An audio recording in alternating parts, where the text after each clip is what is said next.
All right, let's talk about something that can be a real game changer, the creativity mindset. And look, this isn't just for artists or designers. This is a practical guide for anyone who wants to unlock some real innovation in whatever they do. So let's jump right in. So, let me start by asking you this. Are you overlooking your next big idea? Seriously, we all have this amazing potential for breakthrough thinking, but you know what? A lot of the time, it's our own mindset that's holding us back. In this explainer, we're going to learn how to spot those incredible opportunities that are hiding right in plain sight. Okay, so here's how we're going to break it all down. We're going to focus on 3 core pillars. First, we'll get into how to challenge our own assumptions. Then, we'll dive deep into what it really means to focus on customers. And finally, we'll talk about how to actually activate new opportunities. By the end, you'll have a whole new framework to put this mindset into action. First up, Pillar 1, challenge assumptions. You know, this is really where it all begins. It's about the art of questioning everything you think you know. Because honestly, before you can build something truly new, you have to be willing to inspect the very foundation you're standing on. This is ground zero for innovation. So what does that really mean?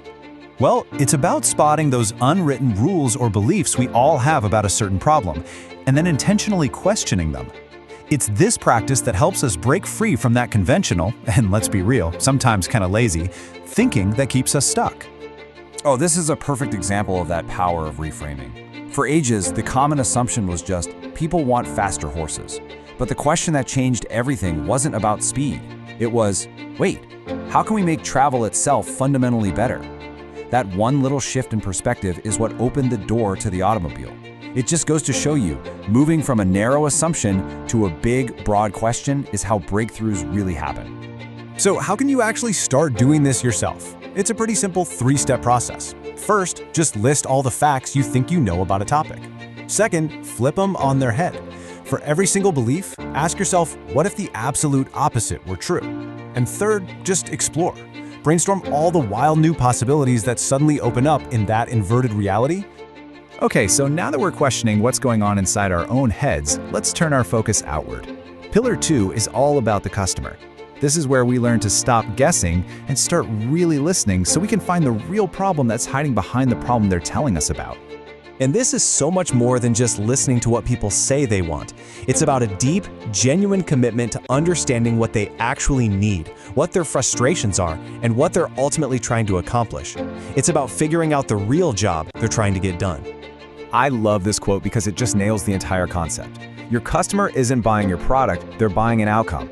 They don't want the drill, they want the hole in the wall. The big insight here is to always, always be obsessed with the outcome they're trying to create. And here's a super practical way to do that. 1, observe. Don't just ask people questions, watch how they're actually trying to solve their problem right now. 2, listen for problems. Complaints are way more valuable than feature requests. Trust me, frustration is a goldmine for innovation.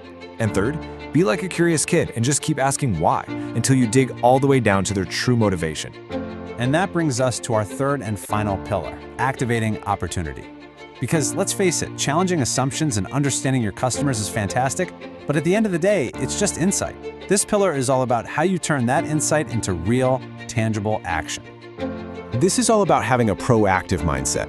It's about training yourself to connect ideas that seem totally unrelated, to spot the gaps in the market that everyone else has missed, and, this is so important, to see limitations not as roadblocks, but as creative fuel.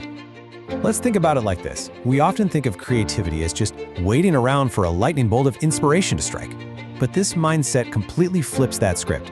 The goal isn't to find an idea, it's to create an environment, a set of conditions where great ideas are pretty much the inevitable result. So here's your toolkit for it. First, connect ideas from totally different fields.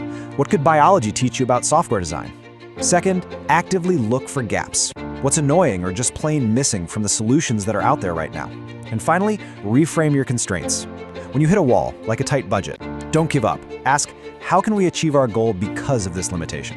That's where the magic happens. All right, we've covered all 3 pillars. Now, let's bring it all home. Because the real power of this creativity mindset doesn't come from just understanding it. It comes from turning it into a daily habit. So here's your final toolkit, your cheat sheet. Number 1, always challenge a core belief by asking, what if the opposite were true?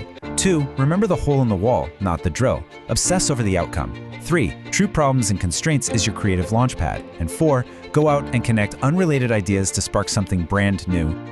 So, I'm going to leave you with a direct challenge. Think about your work, a project you're on, or even just a personal goal. What is the one core assumption you've been holding about it? And what amazing things might be possible if you decided to challenge that one assumption, starting today?